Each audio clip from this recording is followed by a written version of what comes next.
I've always thought actually that Garber was chasing the top four in North America, but you bring up a great point because if they're chasing the top four or five in Europe, is that the reason why they are talking about a calendar change? Because how can you chase a league and be a summer football league, as an example? Well, then you're not going to be a real competitor of the NFL. Is that in the mind of some of the MLS owners that, hey, in order to be them, we have to play when they play? Exactly. And it helps so much in the global transfer market because right now MLS's off season is the winter. That's the middle of the season in Europe.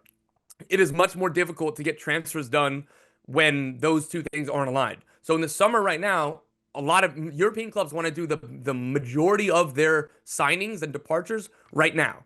Well, there's 12 games, 10 games left in the Major League Soccer regular season. They don't want to sell their best players right now. They want to push for the playoffs. So that makes it awkward. People point to, oh, now you're going to be going up against the NFL and college football or other sports, or, maybe your final is going to be near the, NBA finals, Stanley Cup finals.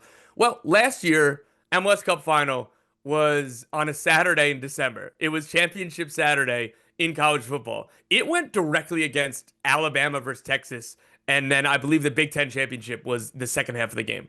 You're not getting any casual sports fans on that day, so that's already not an issue. And I will say, it's a joke that the league hasn't changed the schedule yet. The World Cup was announced 8 years ago, 10 years ago, maybe more. Messi joined 2 years ago.